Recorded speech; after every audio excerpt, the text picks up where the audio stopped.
Lahat naman tayo ay tinatawag ng Diyos na sumunod sa kanyang utos, anuman ang estado ng ating buhay. Kaya lang, madalas ang dami-dami nating dahilan.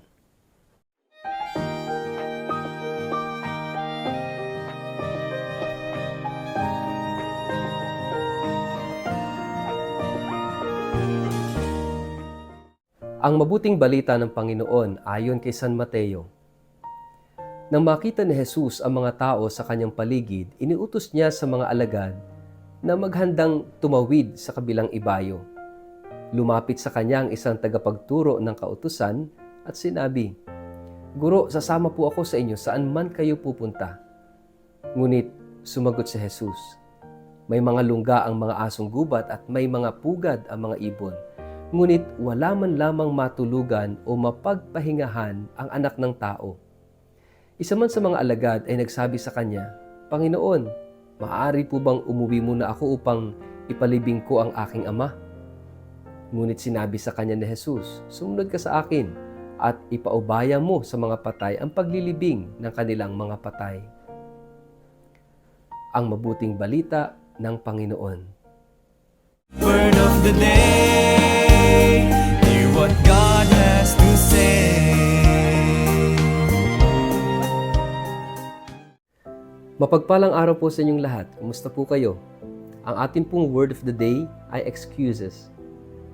Bago po tayo magpalalim sa atin pong reflection sa araw na ito, kayo po ay muli kong inaanyayahan na huwag kakalimutan mag-like, follow at subscribe sa atin pong Facebook page at YouTube channel na Word of the Day. Ganun din po, pakishare ang video ito sa inyong kapamilya, kamag-anak, kaibigan, mga kakilala sa social media para po sama-sama tayo sa pagiging media evangelizers at online missionaries na nagpapalaganap ng salita ng Diyos sa mundo ng social media.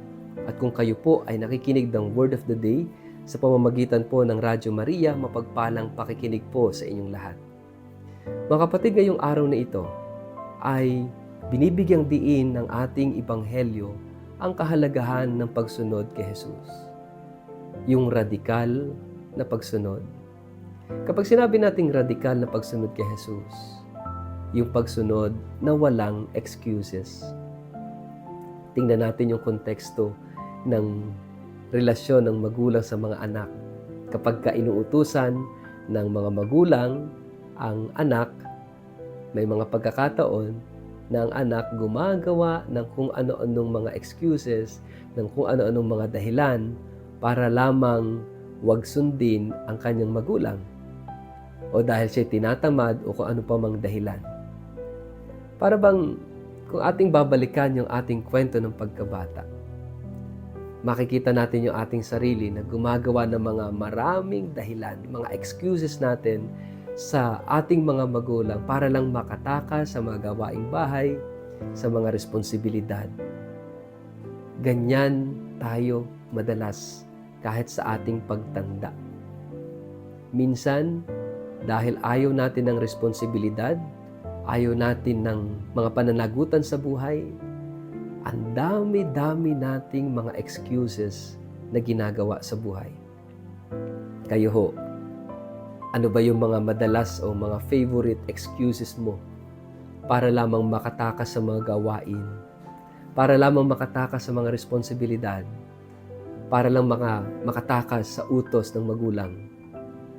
Ganito rin ba tayo sa Diyos? Ang dami rin ba nating mga excuses sa Diyos para makatakas sa Kanya? Para makatakas sa gawain, sa misyon, o sa responsibilidad na gusto niyang iatang ibigay sa atin?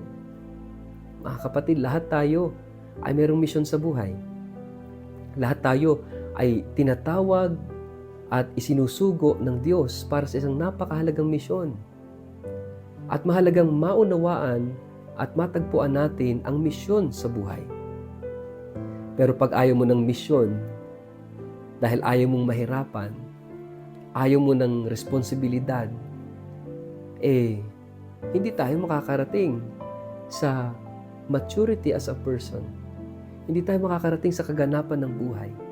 Lalong-lalo na kapag napakarami nating mga excuses sa sarili. Excuses sa Diyos.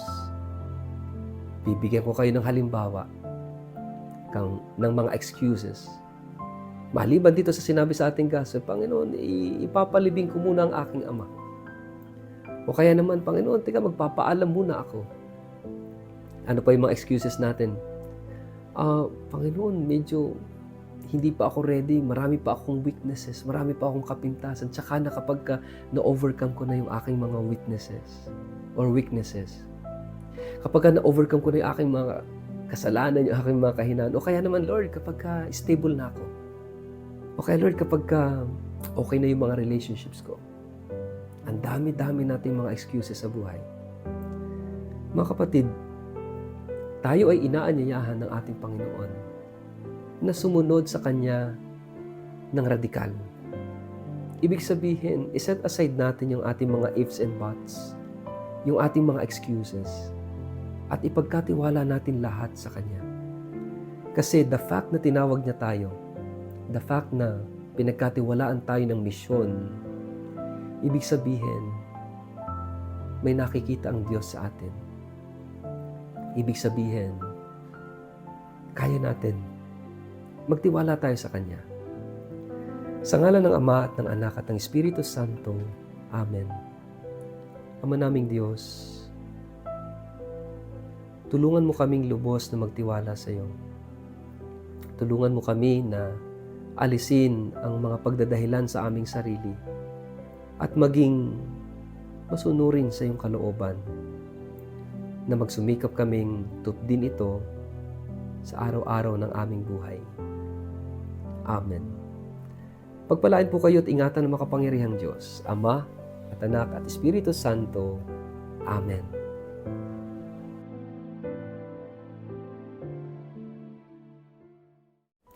Sa lahat po ng mga nais pang humabol para po sa pilgrimage sa October 11 to 25 ngayong taong ito sa France at sa Italy, mayroon na lamang pong 10 slots available, and if you are interested, please let us know right away.